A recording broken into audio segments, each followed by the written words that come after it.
നമസ്കാരം. Good morning കേരളത്തിലേക്ക് എല്ലാ പ്രിയപ്പെട്ട പ്രേക്ഷകർക്കും സ്വാഗതം. എല്ലാവർക്കും ഒരു നല്ല ദിവസം ആശംസിക്കുകയാണ്. ധാരാളം വാർത്തകളുള്ള ഒരു ദിവസമാണിന്ന്. നമ്മുടെ സംസ്ഥാനം അതിദാരിദ്ര്യമുക്ത സംസ്ഥാനമാകാൻ ഒരുങ്ങുകയാണ്. നാളെയാണ് അതിന്റെ പ്രഖ്യാപനം.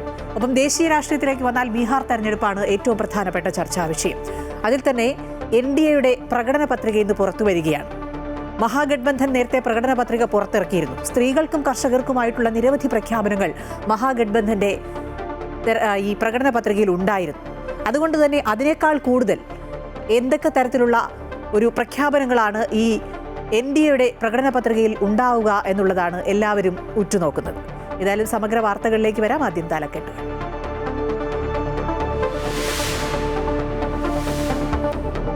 ഇന്ത്യയിലെ ആദ്യ അതിദാരിദ്ര്യമുക്ത സംസ്ഥാനമാകാൻ കേരളം. പ്രഖ്യാപനം നാളെ വൈകിട്ട് മമ്മൂട്ടി, മോഹൻലാൽ, കമൽ ഹാസൻ എന്നിവരുടെ സാന്നിധ്യത്തിൽ. പ്രതിഷേധവുമായി ആശാവർക്കർമാർ ഉൾപ്പെടെയുള്ളവർ. മിനിമം കൂലി ആവശ്യം അംഗീകരിക്കുന്നതുവരെ സമരം തുടരുമെന്ന് ആശമാർ. സമരത്തിന്റെ രൂപം മാറ്റി ഗ്രാമീണ തലത്തിൽ ക്യാമ്പയിൻ നടത്തും.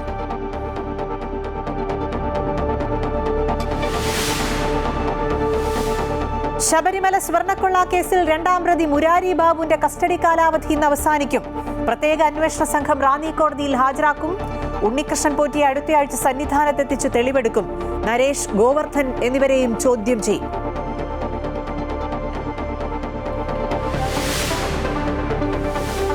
ബീഹാർ തെരഞ്ഞെടുപ്പ് ആവേശത്തിലേക്ക്. NDAയുടെ പ്രകടന പത്രിക ഇന്ന്. സ്ത്രീ വോട്ടുകൾ ലക്ഷ്യമിട്ടുള്ള പ്രഖ്യാപനങ്ങൾ ഉണ്ടാകുമെന്ന് സൂചന. പ്രചാരണത്തിനിടെ വെടിവെപ്പിൽ പാർട്ടി പ്രവർത്തകൻ കൊല്ലപ്പെട്ടതിൽ JDUവിനെതിരെ ആരോപണവുമായി ജൻസൂരജ് പാർട്ടി.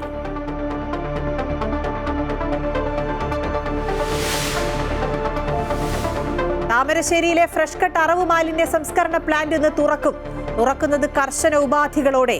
അടച്ചുപൂട്ടും വരെ സമരമെന്ന് നാട്ടുകാർ.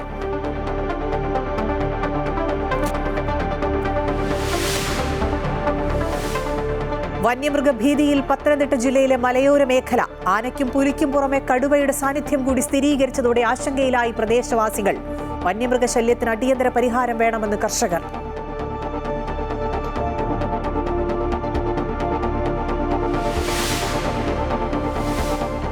വനിതാ ലോകകപ്പിൽ മിന്നും ജയവുമായി ഇന്ത്യ ഫൈനലിൽ. ജെമീമ റോഡ്രിഗസിന്റെ സെഞ്ചുറി കരുത്തിൽ ഓസ്ട്രേലിയയെ 5 വിക്കറ്റിന് തോൽപ്പിച്ചു. ഞായറാഴ്ചത്തെ ഫൈനലിൽ ദക്ഷിണാഫ്രിക്കയെ നേരിടും.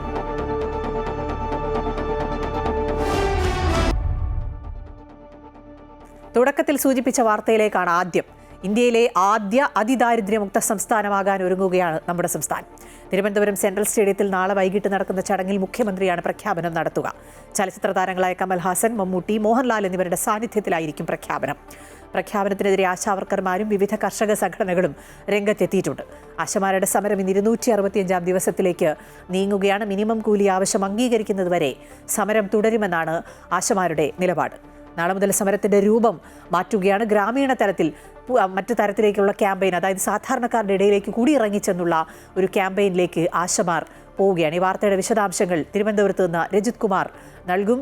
രജിത്, സൂചിപ്പിച്ചതുപോലെ തന്നെ രാജ്യത്ത് തന്നെ ആദ്യ ദാരിദ്ര്യമുക്ത സംസ്ഥാനമാകാൻ നമ്മൾ പോവുകയാണ്. വളരെ പ്രധാനപ്പെട്ട പ്രഖ്യാപനമാണ് നാളെ നടക്കാനിരിക്കുന്നത്.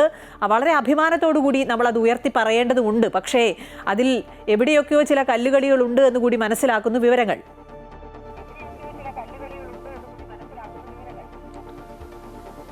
Good morning. ഏറ്റവും പ്രധാനപ്പെട്ട കാര്യം, ഈ അതിദാരിദ്ര്യമുക്ത സംസ്ഥാനമായി കേരളത്തെ രാജ്യത്ത് ആദ്യമായി സംസ്ഥാനത്തേക്ക് പ്രഖ്യാപിക്കുന്ന ചടങ്ങിലേക്ക് പോകുമ്പോഴാണ് ഈ ആരോപണങ്ങൾ വളരെ കൃത്യമായി തന്നെ പുറത്തേക്ക് വരുന്നത്.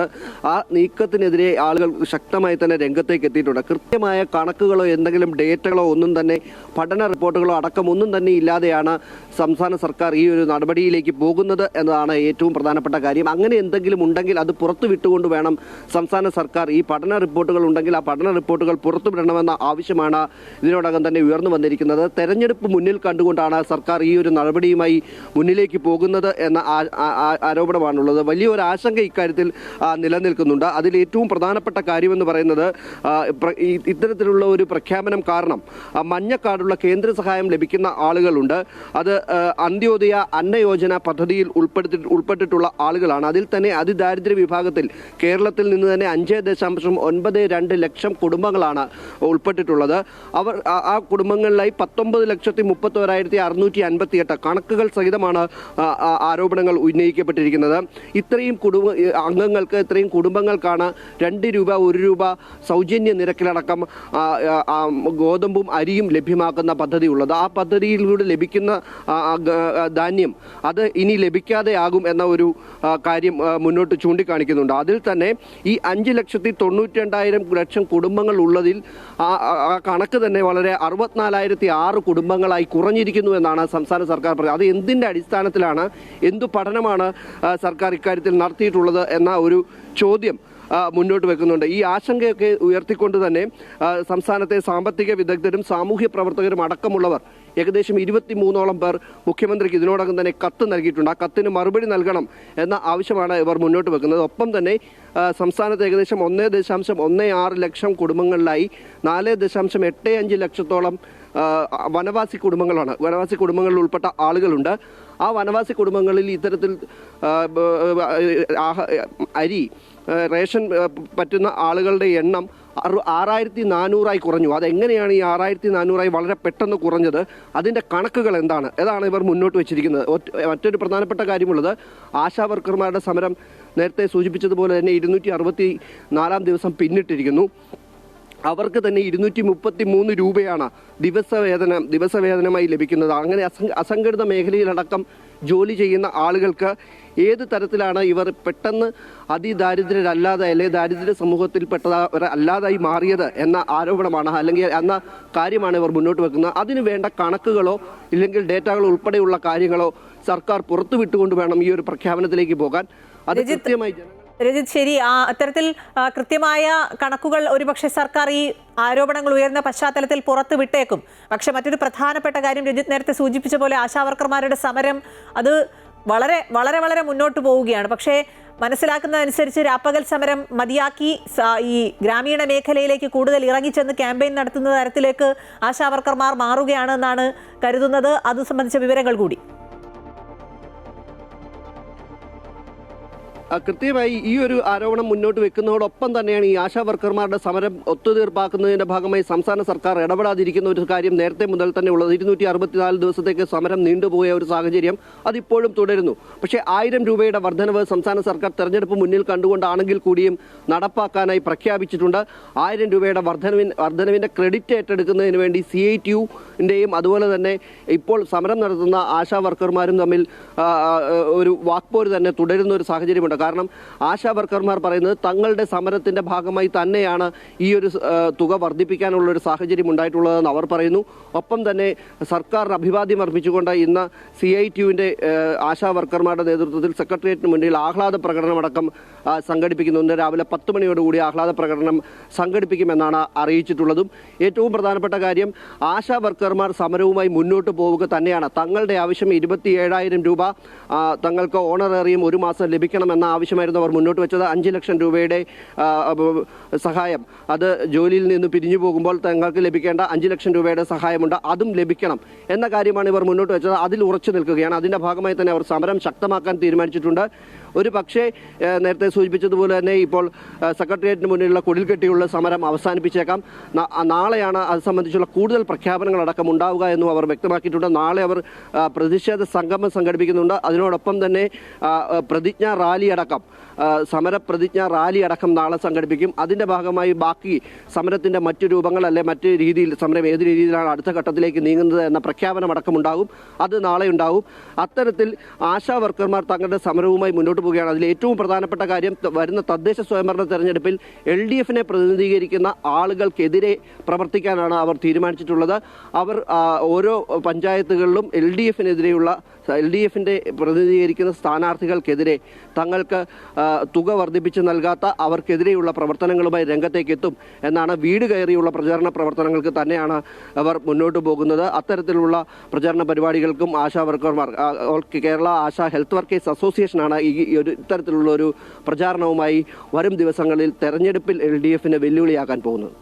ശരി, രജിത് കുമാറാണ് വിശദാംശങ്ങൾ നൽകിയത്. അതിലേറ്റവും പ്രധാനം ആശാവർക്കർമാരുടെ സമരം പുതിയ തലത്തിലേക്ക് അല്ലെങ്കിൽ പുതിയ രീതിയിലേക്ക് അവർ സമരത്തെ മാറ്റുകയാണ്. രജിത് സൂചിപ്പിച്ചതുപോലെ തന്നെ തദ്ദേശ തെരഞ്ഞെടുപ്പ് അടുത്തിരിക്കുന്ന ഒരു പശ്ചാത്തലത്തിൽ ഗ്രാമീണ മേഖലയിലേക്ക് ഇറങ്ങിച്ചെന്ന് ആശാവർക്കർമാർ പ്രവർത്തിച്ചാൽ അത് സ്വാഭാവികമായും സർക്കാരിനെതിരെ വലിയ ആയുധമായി ഉപയോഗിക്കാൻ പറ്റും. അങ്ങനെയുള്ള തരത്തിൽ ഏതെങ്കിലും തരത്തിലുള്ള മാറ്റം സർക്കാർ വരുത്തുമോ എന്നുള്ളതാണ് ഇനി നോക്കേണ്ടത്. ഒപ്പം തന്നെ ആദ്യം സൂചിപ്പിച്ച പോലെ തന്നെ രാജ്യത്തെ ആദ്യ അതിദാരിദ്ര്യ മുക്ത സംസ്ഥാനമായി നമ്മൾ മാറുകയാണ്.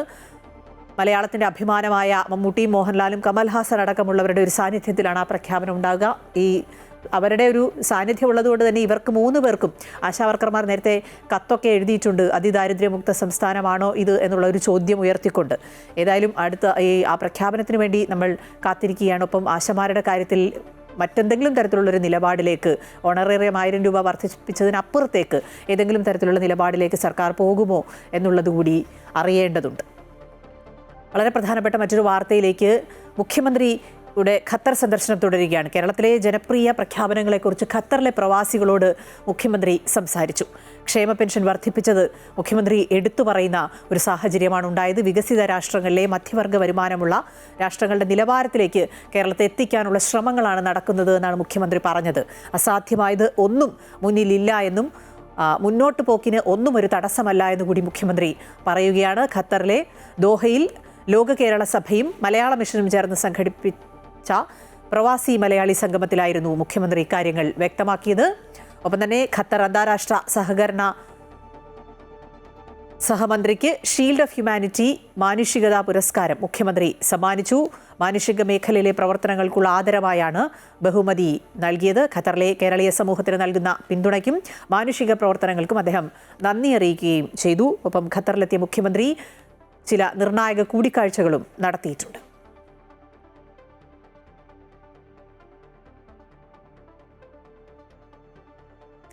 ഈ ശബരിമല സ്വർണ്ണക്കൊള്ളയുമായി ബന്ധപ്പെട്ട വാർത്തയിലേക്കാണ്. ഈ ശബരിമല സ്വർണ്ണക്കൊള്ളയിൽ SITയുടെ അന്വേഷണം കൃത്യമായി മുന്നോട്ട് പോകുന്നു എന്നാണ് നിലവിൽ മനസ്സിലാക്കുന്നത്. പക്ഷേ ഉന്നതരിലേക്ക് ആ അന്വേഷണം എത്തുന്നുണ്ടോ എന്നുള്ള ഒരു ചോദ്യം അവിടെ ഉയരുന്നുണ്ട്. കേസിൽ ദേവസ്വം ഉദ്യോഗസ്ഥരോടുള്ള നിലപാട് എന്തായാലും SIT കടുപ്പിച്ചിട്ടുണ്ട്. രേഖകൾ നൽകാത്ത ഉദ്യോഗസ്ഥർക്കെതിരെ നിയമ നടപടി സ്വീകരിക്കുമെന്നുള്ളൊരു മുന്നറിയിപ്പും നൽകിയിട്ടുണ്ട്. ഇനിയൊരു സാവകാശം നൽകേണ്ടതില്ല എന്നുള്ളതാണ് SITയുടെ നിലപാട്. അതേസമയം ഈ കേസിൽ കസ്റ്റഡി കാലാവധി അവസാനിക്കുന്ന മുരാരി ബാബുവിനെ ഇന്ന് പ്രത്യേക അന്വേഷണ സംഘം റാന്നി കോടതിയിൽ ഹാജരാക്കും. ഇതോടൊപ്പം ജയിലിൽ തുടരുന്ന ഉണ്ണികൃഷ്ണൻ പോറ്റിയെ സന്നിധാനത്തെത്തിച്ച് തെളിവെടുപ്പ് നടത്താനുള്ള കാര്യങ്ങളും SIT നടത്തുകയാണ്.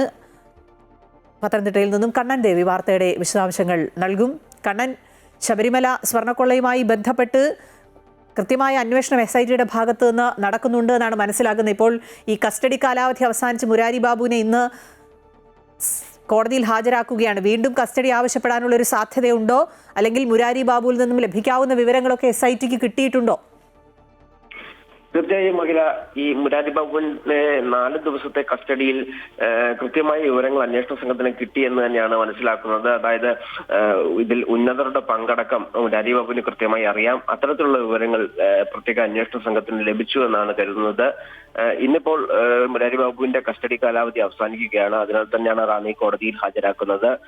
ഹാജരാക്കി ചിലപ്പോൾ ഇദ്ദേഹത്തെ വീണ്ടും കസ്റ്റഡിയിൽ വാങ്ങാനുള്ള സാധ്യതയുണ്ട്. അങ്ങനെയെങ്കിൽ കൂടുതൽ തെളിവെടുപ്പ് അടക്കം നടത്തേണ്ടതുണ്ട്. അതല്ല എങ്കിൽ വരുന്ന 3-ന് ഈ ഉണ്ണികൃഷ്ണൻ പോറ്റിയുടെ അറസ്റ്റ് രണ്ടാമത്തെ കേസിൽ, കട്ടളപ്പാളി കേസിൽ രേഖപ്പെടുത്തുന്നുണ്ട്. ആ സമയത്ത് വീണ്ടും കസ്റ്റഡി ഈ മുരാരി ബാബുവിന്റെയും കസ്റ്റഡി അപേക്ഷ നൽകി ആ സമയത്ത് മുരാരി ബാബുവിനെയും കസ്റ്റഡിയിൽ എടുക്കാനുള്ള സാധ്യതയുമുണ്ട്. എന്തായാലും കഴിഞ്ഞ ദിവസങ്ങളിൽ ഈ ഉണ്ണികൃഷ്ണൻ പോറ്റിയെയും മുരാരി ബാബുവിനെയും അടക്കം ഒന്നിച്ചിരുത്തിയുള്ള ചോദ്യം ചെയ്യലടക്കം ഉന്നതരിലേക്ക് ഈ കേസ് എത്തിക്കാനുള്ള വിവരങ്ങൾ ലഭിച്ചിട്ടുണ്ട് എന്നാണ് മനസ്സിലാക്കുന്നത്.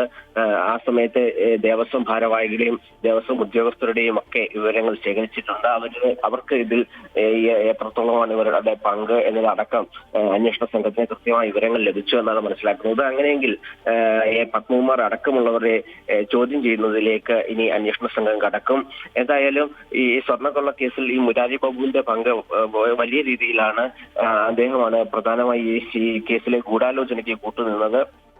സ്വർണ്ണപ്പാളി എന്ന് ചെമ്പുപാളിയിൽ ഉള്ള സ്വർണ്ണപ്പാളി എന്ന് കൃത്യമായി അറിയാമായിരുന്ന മുരാരി ബാബു അക്കാര്യം മറച്ചുവെച്ച് ഈ രേഖകളടക്കം മാറ്റം വരുത്തി ഈ ഉണ്ണികൃഷ്ണൻ പോറ്റിക്ക് സന്നിധാനത്ത് നിന്നും ഈ സ്വർണം കവർന്നു കൊണ്ടുപോകാനുള്ള അവസരം ഉണ്ടാക്കി കൊടുത്തു എന്ന അടക്കമുള്ള വലിയ കുറ്റങ്ങളാണ് മുരാരി ബാബു ചെയ്തിട്ടുള്ളത്. അതിനാൽ തന്നെ ആ സമയത്ത് ഇത് അറിയാവുന്ന മറ്റുള്ള ദേവസ്വം ഉദ്യോഗസ്ഥർ അല്ലെങ്കിൽ ദേവസ്വം ഭാരവാഹികൾ അടക്കമുള്ളവരിലേക്ക് ഈ കേസ് വരും ദിവസങ്ങളിലേക്ക് എത്തും.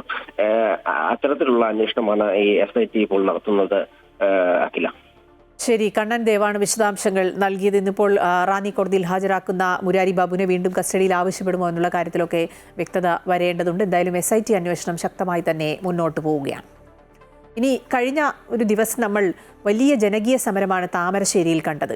ഫ്രഷ് കട്ട് അറവ് മാലിന്യ സംസ്കരണ പ്ലാന്റുമായി ബന്ധപ്പെട്ട് ജനകീയ പ്രതിഷേധം, പ്ലാന്റിലെ വാഹനങ്ങളടക്കം ജനങ്ങൾ അഗ്നിക്കിരയാക്കുന്നതൊക്കെ നമ്മൾ കണ്ടതാണ്. ആ വലിയ പ്രതിഷേധങ്ങൾക്ക് ശേഷം സംസ്കരണ പ്ലാന്റ് ഇന്ന് തുറക്കുകയാണ്. കർശന ഉപാധികളോടെയാണ് പ്ലാന്റ് തുറക്കുന്നത്. പക്ഷേ നാട്ടുകാരുടെ പ്രതിഷേധം തുടരുകയാണ്. ഈ വാർത്തയുടെ വിശദാംശങ്ങൾ വർഷ ഗിരീഷ് നൽകും കോഴിക്കോട് നിന്ന്. വർഷ, ഞാൻ സൂചിപ്പിച്ച പോലെ തന്നെ വലിയ ജനകീയ പ്രതിഷേധമാണ് താമരശ്ശേരിയിൽ നമ്മൾ കണ്ടത്. ആ ജനകീയ പ്രതിഷേധത്തിനൊടുവിൽ ഇപ്പോൾ വീണ്ടും ഈ ഫ്രഷ് കട്ട് അറവ് മാലിന്യ സംസ്കരണ പ്ലാന്റ് തുറക്കുകയാണ്. സ്വാഭാവികമായും സമരവുമായി ജനങ്ങൾ മുന്നോട്ടെത്തും. അത് വലിയ പ്രതിഷേധങ്ങൾക്കൊക്കെ ഇടയാക്കില്ലേ?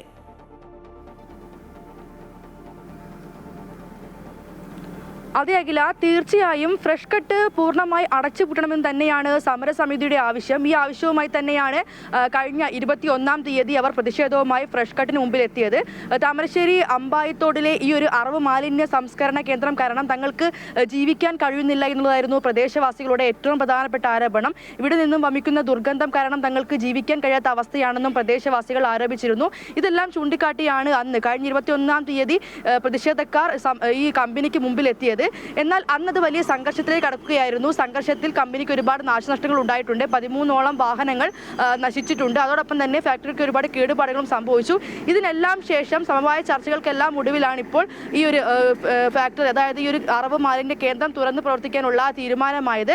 കഴിഞ്ഞ ദിവസം ജില്ലാ കളക്ടറുടെ നേതൃത്വത്തിൽ ചേർന്ന ജില്ലാതല ഫെസിലിറ്റേഷൻ കമ്മിറ്റിയാണ് ഉപാധികളോടെ തുറന്ന് പ്രവർത്തിക്കാനുള്ള അനുമതി കേന്ദ്രത്തിന് നൽകിയിട്ടുള്ളത്. പല ഉപാധികളും ഈ ഒരു കമ്മിറ്റി മുന്നോട്ട് വെച്ചിട്ടുണ്ട്. ഇവിടെ മുൻപ് സംസ്കരിച്ചിരുന്നത് 25 ടൺ മാലിന്യമായിരുന്നു. എന്നാൽ അത് 20 ടണ്ണായി കുറയ്ക്കണമെന്നുള്ളതാണ് നിർദ്ദേശം നൽകിയിട്ടുള്ളത്. അതോടൊപ്പം തന്നെ ഈ അറവ് മാലിന്യം ഈ കേന്ദ്രത്തിൽ നിന്നും വമിക്കുന്ന ദുർഗന്ധം കാരണം നമുക്ക് ജീവിക്കാൻ കഴിയുന്നില്ല എന്നുള്ള പ്രദേശവാസികളുടെ പരാതിയിൽ NIST പരിശോധന നടത്തും. അതോടൊപ്പം തന്നെ എല്ലാ മാസവും മലിനീകരണ നിയന്ത്രണ ബോർഡ് ഇവിടെ പരിശോധന നടത്തുമെന്നുള്ള കാര്യം കൂടെ അറിയിച്ചിട്ടുണ്ട്.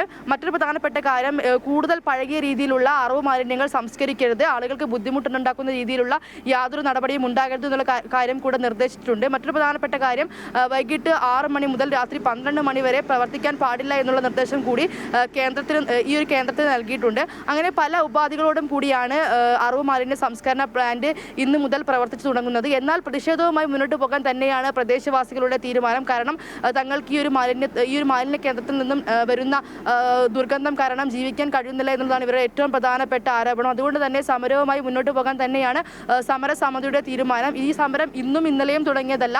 ഈ അറവ് മാലിന്യ പ്ലാന്റ് വന്ന 6 വർഷമായി. അന്നു മുതൽ തന്നെ ഈ പ്രതിഷേധവുമായി പ്രദേശവാസികൾ രംഗത്തുണ്ട്. എന്നാൽ യാതൊരുവിധ നടപടിയും ഈ ഭാഗത്തു നിന്നും ഉണ്ടായിട്ടില്ല എന്നുള്ളതാണ് ഇവരുടെ പ്രധാനപ്പെട്ട ആരോപണം. എന്തായാലും സംഘർഷത്തിന്റെ പശ്ചാത്തലത്തിൽ രാഷ്ട്രീയ പാർട്ടികളും കൂടെ ഈ ഒരു സമരത്തിന്റെ ഭാഗമായിട്ടുണ്ട്. അതുകൊണ്ട് തന്നെ ഇന്നിപ്പോൾ ഈ ഒരു അറവ് മാലിന്യ സംസ്കരണ കേന്ദ്രം തുറന്ന് പ്രവർത്തിക്കുമ്പോൾ അത് എത്രമാത്രം വലിയ പ്രതിഷേധത്തിനിടയാക്കുമെന്നുള്ള കാര്യമാണ് ഇനി അറിയാനുള്ളത്. അഖില. ശരി, വർഷ ഗിരീഷാണ് വിശദാംശങ്ങൾ നൽകിയത്. ജനകീയ പ്രതിഷേധം വീണ്ടും തുടരുമോ? ഏതെങ്കിലും തരത്തിൽ ഈ മാലിന്യ സംസ്കരണ പ്ലാന്റ് അടച്ചുപൂട്ടാനുള്ള നടപടികളുമായി ജനങ്ങൾ മുന്നോട്ട് വരുമോ എന്നുള്ളതാണ് അറിയേണ്ടത്. ഒപ്പം പ്രതിഷേധക്കാരെ എങ്ങനെയാണ് നേരിടാൻ പോകുന്നതെന്നും കാണേണ്ടതുണ്ട്. ഇനി വന്യമൃഗശല്യം വലിയ പ്രശ്നമാണ്. കഴിഞ്ഞ വർഷങ്ങളിലൊക്കെ ഒരുപാട് പേരുടെ ജീവൻ എടുത്തതാണ് പലയിടത്തും വന്യമൃഗശല്യം. അത്തരത്തിൽ വന്യമൃഗ ഭീതിയിലാണ് പത്തനംതിട്ട ജില്ലയിലെ മലയോര മേഖല. കഴിഞ്ഞ ദിവസം റാന്നി വടശ്ശേരിക്കരയിലുണ്ടായ കടുവയുടെ സാന്നിധ്യമാണ് പ്രദേശത്തെ ഭീതിയിലാക്കിയിരിക്കുന്നത്. ആനയ്ക്കും പുലിക്കും പുറമെ കടുവയുടെ സാന്നിധ്യം കൂടി സ്ഥിരീകരിച്ചതോടെ വന്യമൃഗശല്യത്തിന് അടിയന്തരമായ പരിഹാരം കാണണമെന്നാണ് കർഷകരുടെ ആവശ്യം. പത്തനംതിട്ട ജില്ലയിലെ മലയോര മേഖലയിൽ ജനവാസ കേന്ദ്രങ്ങളിലെ വന്യമൃഗശല്യം ഒരു പുതിയ സംഭവമല്ല. കഴിഞ്ഞ ദിവസം റാന്നി കുമ്പളത്താമൺ സ്വദേശി സായൂജ് തലനാരിഴയ്ക്കാണ് കടുവയുടെ ആക്രമണത്തിൽ നിന്നും രക്ഷപ്പെട്ടത്. 8:30 ഫോണിൽ റേഞ്ച് ഇല്ലാത്തതുകൊണ്ട് ഞാൻ വെളിയിലിറങ്ങി. നേരത്തേക്കിന് അടുത്ത് പൂച്ചയൊക്കെ ഉണ്ടായിരുന്നു. അപ്പോൾ ഇതിനെ കണ്ടുകൊണ്ട് പൂച്ച ഓടി അതിൻ്റെ അടുത്തോട്ട് ചെന്നു. നേരത്തേക്കിന് ഇത് ഞാൻ അങ്ങോട്ട് നോക്കിയപ്പോൾ പടിയുടെ അവിടെ ഇങ്ങനെ മതിലിൻ്റെ കെട്ടയിൽ ഇങ്ങനെ കളന്ന് നിൽക്കുക. പിന്നെ ഞാൻ ചാടി പടിയുടെ അവിടെ വന്നിട്ട് ഒന്നുകൂടി നോക്കി. അന്നേരം ഈ റബ്ബറിൻ്റെ അടുത്തോട്ട് ഇത് വരുന്നുണ്ട്. പിന്നെ ഞാൻ അച്ഛനോട് പറഞ്ഞപ്പോഴത്തേക്കിന് ചാടിപ്പോയോ. പ്രദേശത്ത് കർഷകർ കൃഷി ഉപേക്ഷിക്കുകയാണ്. പുലിയും ആനയും കാട്ടുപോത്തും പന്നിയുമെല്ലാം ഇവരുടെ സ്വൈര്യ ജീവിതം നശിപ്പിച്ചു. ഇപ്പോൾ കടുവയും. സന്ധ്യ കഴിഞ്ഞാൽ ഞങ്ങൾക്ക് മുറ്റത്ത് പോലും ഇറങ്ങാൻ വയ്യാത്ത അവസ്ഥയാണ്. പിന്നെ ഒരു ആശുപത്രി കേസുണ്ട്, പോകാനൊക്കെയില്ല. കൃഷി ചെയ്യുന്ന ഞങ്ങൾക്ക് അങ്ങോട്ട് നഷ്ടമേ വരുന്നുള്ളൂ, ഒരു പൈസ കിട്ടാനില്ല. ഞങ്ങൾ എങ്ങനെ ജീവിക്കുമെന്ന് നിങ്ങൾ ഈ അധികാരവർഗത്തോട് ചോദ്യമില്ലേ. ഞങ്ങൾ ഗ്രാമീണ കർഷകരാ, കളങ്കമില്ലാത്തവരാ. എങ്ങനെ ഞങ്ങൾ ജീവിക്കണം? മോട്ടിക്കാൻ പറ്റുമോ? പിടിച്ചു പറിക്കാൻ പറ്റുമോ? ആനയും പന്നിയും കൃഷി നശിപ്പിക്കുന്നത് നിത്യസംഭവമാണ്. വീടിന് തൊട്ടടുത്ത് വരെ ആന എത്തുന്നു. ഫെൻസിംഗ് അടക്കമുള്ള നടപടിക്രമങ്ങൾ വനംവകുപ്പ് ചെയ്യുന്നില്ലെന്നാണ് നാട്ടുകാരുടെ പരാതി. ഞങ്ങളെല്ലാം ഇവിടെ നിൽപ്പുണ്ട്. ആന ഇവിടെ വന്ന് ഇത് കുത്തി കളയുന്ന സമയത്ത് പിന്നെ ഇവിടെ വരും, ആന വരും എന്ന് വെച്ചാൽ ഈ കാടെല്ലാം ഞങ്ങൾ വെട്ടിക്കളഞ്ഞതാ. ഞങ്ങൾ സ്വന്തം ഞങ്ങൾ പൈസ ആരും ഒന്നും തന്നില്ല, ഞങ്ങൾ വെട്ടിക്കളഞ്ഞു. വല്ലോറെ ആയിരിക്കും ഞങ്ങൾ വെട്ടിക്കളഞ്ഞു. അവർ ചെയ്യാന്ന് ഫോറസ്റ്റുകാർ പറയുന്നതല്ലാതെ യാതൊരു കാര്യങ്ങളും ചെയ്യുന്നില്ല.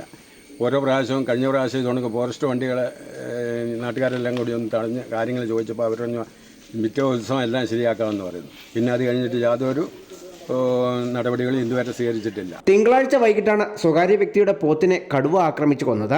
ഇതോടെ പ്രദേശത്ത് കൂട് സ്ഥാപിച്ച് കടുവയെ പിടികൂടാനുള്ള നീക്കമാണ് വനം വകുപ്പിൻ്റേത്. രാവും പകലും പ്രത്യേക നിരീക്ഷണവും ഏർപ്പെടുത്തിയിട്ടുണ്ട്. അമൃത ന്യൂസ്, പത്തനംതിട്ട. തൃശൂർ കരുവന്നൂർ പുഴയുടെ തീരത്ത് മണ്ണിടിച്ചിൽ രൂക്ഷമാണ്. ആറാട്ടുപുഴ പാലത്തിന് സമീപമുള്ള പുഴയുടെ തീരത്തെ നടവഴി പുഴയിലേക്ക് ഇടിഞ്ഞു. പ്രദേശവാസിയായ ധന്യയുടെ വീട് അപകടാവസ്ഥയിലാണ്. അധികൃതരോട് നിരന്തരം പരാതിപ്പെട്ടിട്ടും നടപടി ഉണ്ടായില്ല എന്നാണ് നാട്ടുകാർ പറയുന്നത്. ധന്യയുടെ വീട് ഏത് നിമിഷവും കരുവന്നൂർ പുഴ വിഴുങ്ങാവുന്ന നിലയിലാണ്. വീടിന് മുൻഭാഗത്തെ മണ്ണ് ഓരോ ദിവസവും പുഴയിലേക്ക് ഇടിഞ്ഞു വീഴുകയാണ്. ഇപ്പോൾ നടവഴിയും പിന്നിട്ട് മുറ്റത്തേക്ക് എത്തിയിരിക്കുന്നു. ഏത് നിമിഷം വേണമെങ്കിലും കിണറിടിഞ്ഞു താഴും. കിണറ്റിലെ വെള്ളം പോലും പുഴയിലേക്ക് ഒഴുകുന്ന അവസ്ഥയാണ്. പരാതികൾ നിരവധി നൽകിയെങ്കിലും ആരും തിരിഞ്ഞു നോക്കിയില്ല. 2018 പ്രളയത്തിന് ശേഷമാണ് ആദ്യമയുടെ മണ്ണിടിച്ചിലുണ്ടാകുന്നത്. ഉദ്യോഗസ്ഥരടക്കം എത്തി പ്രദേശം സന്ദർശിച്ചെങ്കിലും കാര്യമായ നടപടികളൊന്നും ഉണ്ടായില്ല. നടവഴി ഇടിഞ്ഞതോടെ കാൽനട യാത്രക്കാരാണ് ദുരിതത്തിലായിരിക്കുന്നത്. ഇപ്പോഴത്തെ ഇതിൽ മൊത്തമായിട്ട് ഇടിഞ്ഞു.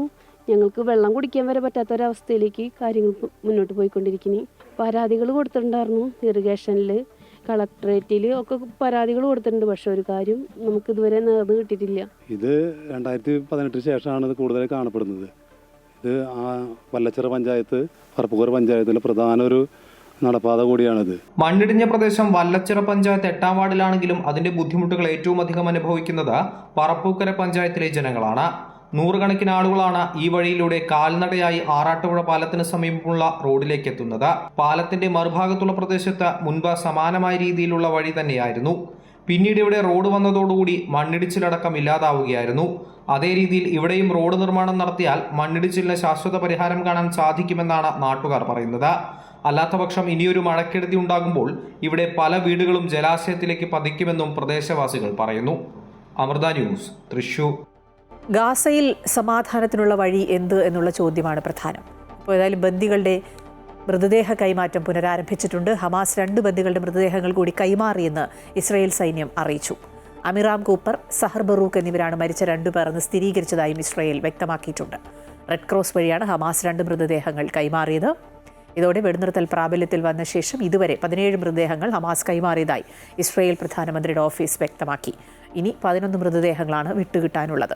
കഴിഞ്ഞ ദിവസം ഹമാസ് വെടിനിർത്തൽ കരാർ ലംഘനം നടത്തിയെന്നാരോപിച്ച് ഇസ്രായേൽ വീണ്ടും ആക്രമണം നടത്തിയതിനു പിന്നാലെയാണ് മൃതദേഹ കൈമാറ്റം ആരംഭിച്ചത്. 2 വർഷങ്ങൾക്ക് മുമ്പ് നൽകിയ മൃതദേഹങ്ങളുടെ ബാക്കി ഭാഗങ്ങൾ മറ്റു ബന്ദികളുടെ മൃതദേഹമെന്ന് ചൂണ്ടിക്കാട്ടി ഹമാസ് കബളിപ്പിച്ചതിന് പിന്നാലെയാണ് ഇസ്രായേൽ പ്രധാനമന്ത്രി വീണ്ടും ആക്രമണത്തിന് ആഹ്വാനം ചെയ്തത്. അതേസമയം 195 പലസ്തീനികളുടെ മൃതദേഹങ്ങൾ ഇസ്രായേൽ കൈമാറിയിട്ടുണ്ട്.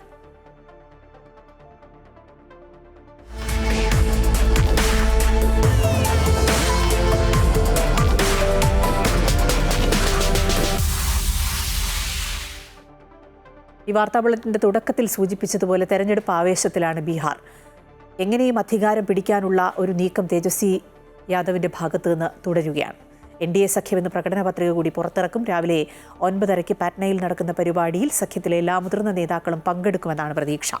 പത്രികയിൽ സ്ത്രീ വോട്ടുകൾ ലക്ഷ്യമിട്ടുള്ള പ്രഖ്യാപനങ്ങൾ ഉണ്ടാകുമെന്ന് സൂചനയുണ്ട്. സംസ്ഥാനത്ത് വിദ്യാഭ്യാസം, ആരോഗ്യം, കൃഷി, തൊഴിൽ, സ്ത്രീ ശാക്തീകരണം, അടിസ്ഥാന സൗകര്യങ്ങൾ എന്നിവയിൽ ശ്രദ്ധ കേന്ദ്രീകരിക്കുന്നതാകും NDAയുടെ പ്രകടന പത്രികയിലെ വാഗ്ദാനങ്ങൾ.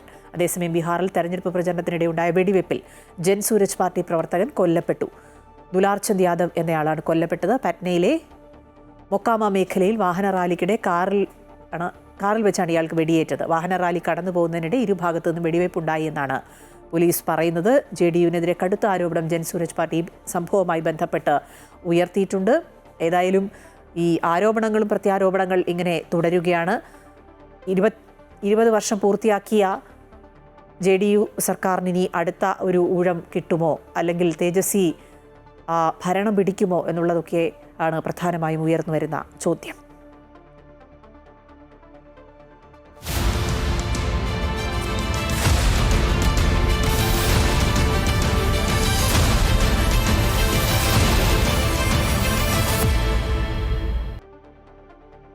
'15 നിലവിൽ വന്ന കോഴിക്കോട് ഫറോക്ക് മുനിസിപ്പാലിറ്റിയിൽ ഇത്തവണ പോരാട്ടം തീപാറും. മുസ്ലിം ലീഗിന് കരുത്തുള്ള മുനിസിപ്പാലിറ്റിയിൽ ഭരണം അട്ടിമറിച്ച അനുഭവമുള്ള LDF ഇത്തവണ ജയിച്ചു കയറാമെന്ന പ്രതീക്ഷയിലാണ്. UDF-നാകട്ടെ ഭരണ തുടർച്ചയല്ലാതെ മറ്റൊന്നും തന്നെ മുന്നിലില്ല. ഈ കൂടുതലുള്ള സ്ഥലം ഈ പഞ്ചായത്തിൽ ഒരിക്കലും പോകില്ല, മറിയില്ല. ഞങ്ങൾക്ക് ആര് ഭരിച്ചാലും കണക്കാണ്, നമുക്ക് അങ്ങനത്തെ പ്രശ്നമൊന്നുമില്ല. ആര് ഭരിച്ചാലും കണക്ക് തന്നെയാണ്. ഇപ്പോൾ അങ്ങനത്തെ ഒരു അവസ്ഥയാണ്. ആര് വന്നാലും ഇവിടെ ഇങ്ങനെ ഓടിച്ചേ നമുക്ക് ജീവിക്കാൻ പറ്റുള്ളൂ. മാർക്സിസ്റ്റുകാർ ഭരിക്കണം. കാരണം ലീഗുകാർ മാത്രം ഭരിച്ചിട്ട് ഒരു ഉപകാരം പഞ്ചായത്തിന് ഉണ്ടായില്ല. 2015 ഫറോക്ക് മുനിസിപ്പാലിറ്റി നിലവിൽ വന്നത്. മുസ്ലിം ലീഗിന്റെ കരുത്തിൽ ആദ്യ ഭരണം UDF-ന്. പക്ഷേ 2.5 വർഷം കഴിഞ്ഞപ്പോൾ കുടിവെള്ള പ്രശ്നത്തിന്റെ പേരിൽ മുന്നണി വിട്ട 3 വിമത കൗൺസിലർമാരെ മുന്നിൽ നിർത്തിയുള്ള CPM മടവിൽ UDF-ന് ഭരണം നഷ്ടമായി. എന്നാൽ 2020 ഭരണം തിരിച്ചുപിടിച്ച് മുനിസിപ്പാലിറ്റിയിൽ വീണ്ടും കരുത്തു തെളിയിച്ചു UDF. കൗൺസിലർമാർ പലപ്പോഴായി കൂറുമാറിയ ചരിത്രം കൂടെയുണ്ട് ഫറോക്ക് മുനിസിപ്പാലിറ്റിക്ക്. അതുകൊണ്ട് തന്നെ CPM പ്രതീക്ഷയിലാണ്. വാർഡ് വിഭജനം ഉൾപ്പെടെ ഇടത് അനുകൂലമാക്കിയെന്ന് പരാതി ഉന്നയിക്കുന്നുണ്ടെങ്കിലും ഭരണ തുടർച്ചയാണ് UDF പ്രതീക്ഷിക്കുന്നത്. സാധാരണ ജനങ്ങൾ അനുഭവിക്കുന്ന ദുരിതങ്ങൾ ഇല്ലാതാക്കുക. പാർപ്പിടം, കുടിവെള്ളം, ആരോഗ്യം, വിദ്യാഭ്യാസം, ഈ 4 കാര്യത്തിനാണ് ഈ ഭരണസമിതി മുഖ്യ പ്രാമുഖ്യം കൊടുത്തത്.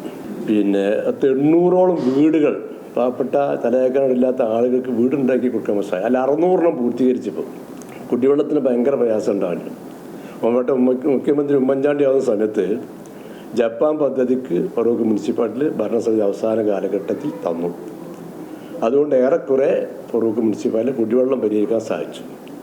എന്നിട്ടും പരിഹാരം കാണാഞ്ഞിട്ടും ഫറോക്ക് മുനിസിപ്പാലിറ്റി തന്നെ 50 ലക്ഷം രൂപ ചെലവഴിച്ചുകൊണ്ട് അമൃത പദ്ധതിയിൽ ഉൾപ്പെടുത്തിക്കൊണ്ട് BPL കുടുംബത്തിനും ഭിന്നശേഷി കുടുംബത്തിനും SC/STക്കും സൗജന്യമായി കണക്ഷൻ കൊടുക്കുക. നിലവിൽ UDF-ന് 20 കൗൺസിലർമാരുണ്ട്. LDF-ന് 17, BJP-ക്ക് 1 കൗൺസിലർ എന്നിങ്ങനെയാണുള്ളത്. BJP-ക്ക് ശക്തിയുള്ള വാർഡുകളുമുണ്ടെന്നതിനാൽ പോരാട്ടത്തിൽ അതും നിർണായകമാകും. അതേസമയം വികസന മുരടിപ്പിന്റെ 5 വർഷങ്ങൾക്ക് തിരിച്ചടി നൽകണമെന്നാണ് LDF പ്രചരണം. ഇടതുപക്ഷ ജനാധിപത്യ മുന്നണി ഭരിച്ചിരുന്ന കാലഘട്ടത്തിൽ നടപ്പിലാക്കിയ പദ്ധതികൾ, ആ പദ്ധതികൾ തകർക്കുന്ന സമീപനം കൂടി സ്വീകരിച്ചു എന്നുള്ളതാണ് കഴിഞ്ഞ 5 വർഷക്കാലം കൊണ്ട് ഫറോക്ക് നഗരസഭയ്ക്ക് ഉണ്ടായിട്ടുള്ള UDF ഭരണം കൊണ്ടുണ്ടായിട്ടുള്ള പ്രവർത്തനം എന്ന് നമുക്ക് പറയാൻ വേണ്ടി സാധിക്കും. ആ കമ്മ്യൂണിറ്റി ഹാളും ഓഫീസ് അനക്സിനും വേണ്ടി 6.5 കോടി രൂപയാണ് ഗവൺമെൻറ് കിഫ്ബി മുഖാന്തരം നൽകിയിട്ടുള്ളത്. എന്നാൽ നാളിതുവരെയായി അതിൻ്റെ ഒരു പ്രവർത്തനവും നടത്തിയില്ല. ഫിറ്റ്നസ് ഇല്ലാത്ത ബിൽഡിങ്ങിനകത്താണ് ഫറോക്ക് നഗരസഭയ്ക്കകത്തെ ബഡ്സ് സ്കൂൾ വിദ്യാർത്ഥികൾ പഠിച്ചുകൊണ്ടിരിക്കുന്നത്. അതോടൊപ്പം തന്നെ ഇടിഞ്ഞു പൊളിഞ്ഞു വീഴാറായിട്ടുള്ള ബസ് സ്റ്റാൻഡ്. ഒന്ന് ആഞ്ഞു പിടിച്ചാൽ ഭരണം വീണ്ടും LDF-ന് തിരിച്ചു പിടിക്കാം. മന്ത്രി PA മുഹമ്മദ് റിയാസിൻ്റെ മണ്ഡലമാണ് എന്നുള്ളത് കൊണ്ട് തന്നെ LDF-നെ സംബന്ധിച്ച് ഇത് അഭിമാന പോരാട്ടമാണ്. അതേസമയം മുസ്ലിം ലീഗിന് ശക്തിയുള്ള ഫറോക്ക് നഗരസഭ വിട്ടുകൊടുക്കുക എന്നത് മുസ്ലിം ലീഗിനെ സംബന്ധിച്ച് ചിന്തിക്കാനാവാത്ത കാര്യമാണ്. അതുകൊണ്ട് തന്നെ പോരാട്ടത്തിന് വാശിയേറും. MM Ragesh, Amrita news, Kozhikode.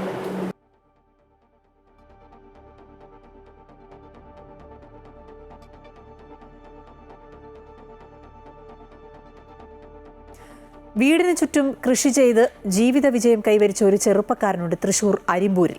ഒരു തരി സ്ഥലം പോലും പാഴാക്കാതെ ചിട്ടവട്ടങ്ങളോടെയാണ് ഋതുൽ എന്ന 31-കാരൻ്റെ കൃഷി.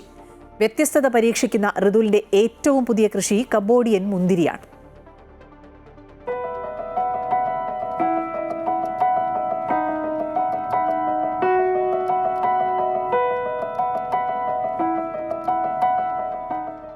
15-ാം വയസ്സ് മുതൽ കൃഷിയിടത്തിൽ സജീവമാണ് ഋതുൽ. ഡിഗ്രി പഠനത്തിന് ശേഷം പൂർണ്ണമായും കാർഷിക വൃത്തിയിലേക്ക്. പുതുമകൾ പരീക്ഷിക്കാനും ചെറിയ ഇടങ്ങളിൽ പോലും മികച്ച രീതിയിൽ കൃഷി ചെയ്ത് വരുമാനമുണ്ടാക്കാനും സാധിക്കുമെന്ന് ഋതുൽ ഇതിനകം തെളിയിച്ചു കഴിഞ്ഞു. വീടിരിക്കുന്ന 11 സെന്റ് സ്ഥലത്ത് മുഴുവൻ കൃഷിയാണ്. മഞ്ഞൾ, ഇഞ്ചി, ചെണ്ടുമല്ലി, കറിവേപ്പില, ഡ്രാഗൺ ഫ്രൂട്ട്, കറ്റാർവാഴ, കൂവ, ചേമ്പ് തുടങ്ങി ഒട്ടനവധി ഇനങ്ങൾ. തേനീച്ച വളർത്തൽ, മീൻ വളർത്തൽ, കോഴി, താറാവ്, പ്രാവ് എന്നിവയുമുണ്ട്. ഒപ്പം 5 പശുക്കളും. ജൈവവളങ്ങൾ ഉപയോഗിച്ചാണ് ഋതുലിൻ്റെ കൃഷിരീതികൾ. പഞ്ചായത്തിലെ മികച്ച യുവ കർഷകൻ, മികച്ച ജൈവ കർഷകൻ, കൃഷി വിജ്ഞാന കേന്ദ്രത്തിൻ്റെ പുരസ്കാരങ്ങൾ തുടങ്ങി ഒട്ടനവധി അവാർഡുകൾ ഋതുലിനെ തേടിയെത്തിയിട്ടുണ്ട്. ഒരുവിധ എല്ലാ പച്ചക്കറികളും നമ്മൾ ചെയ്യുന്നുണ്ട്. പിന്നെ ജീവജാലങ്ങളായാലും അത്യാവശ്യം ജീവജാലങ്ങൾ നമുക്ക് വീട്ടിലുണ്ട്. പിന്നെ വീടിന് മുമ്പിലായാലും ചെടിത്തോട്ടത്തിൻ്റെ രീതിയിൽ ചെടിത്തോട്ടും, പിന്നെ കൂടുതൽ ഈ നാടൻ പച്ചക്കറികൾ തന്നെയാണ് നമ്മുടെ വീട്ടിൽ യൂസ് ചെയ്യുന്നത്. വീട്ടിൽ 2 ഏക്കർ നെൽ കൃഷി ചെയ്യുന്നുണ്ട്. ആ നെല്ല് നമ്മൾ കുത്തി അരിയാക്കിയിട്ട് തന്നെയാണ് യൂസ് ചെയ്യുന്നത്. പിന്നെ ഒരു ചെറിയ രീതിയിൽ പരീക്ഷണാടിസ്ഥാനത്തിൽ കമ്പോഡിങ് ഗ്രേപ്സ് ഒരു സ്ഥലത്ത് നിന്ന് പോയി വാങ്ങിച്ച് നമ്മൾ നട്ടിട്ടുണ്ടായിരുന്നു. 2 ചെടിയാണ് നമ്മൾ നട്ടത്. ഒരു ജൂൺ 6-ാം തീയതി നമ്മൾ വാങ്ങിച്ചു. ഈ കൊല്ലം ജൂൺ 6-ാം തീയതി നമ്മൾക്ക് പൂവിട്ടു. ഒരു വർഷം മുൻപ് ഋതുൽ കമ്പോഡിയൻ മുന്തിരിയുടെ ചെടികൾ വാങ്ങി നട്ടിരുന്നു. 3 മാസം കഴിഞ്ഞപ്പോൾ പൂവിട്ട ചെടിയിൽ ഇപ്പോൾ മുന്തിരികൾ തളിർത്തു തുടങ്ങി. മുന്തിരി കൃഷി വിജയിച്ച സാഹചര്യത്തിൽ കൂടുതൽ ഭാഗത്തേക്ക് കൃഷി വ്യാപിപ്പിക്കാനാണ് ഋതുലിൻ്റെ പദ്ധതി. നിരവധി പേരാണ് ഋതുലിൻ്റെ കൃഷിത്തോട്ടം സന്ദർശിക്കാനെത്തുന്നത്. ചാലിശ്ശേരി കുറ്റൂക്കാരൻ ദേവസിയുടെയും എൽസിയുടെയും മകനാണ് ഋതുൽ. അമൃത ന്യൂസ്, തൃശൂർ. മലയാള ചലച്ചിത്ര ലോകം അടക്കിവാണ IV ശശിയെയും ടി ദാമോദരനെയും അവഗണിച്ച് ജന്മനാട്. ഇരുവരെയും ഓർമ്മിക്കപ്പെടുന്ന ഫലകം പോലും കോഴിക്കോടില്ല. ചരിത്ര നഗരത്തിൽ മരണാനന്തരം അസ്പൃശ്യരായ 2 ചലച്ചിത്ര പ്രവർത്തകരാണ് IV ശശിയും ടി ദാമോദരൻ.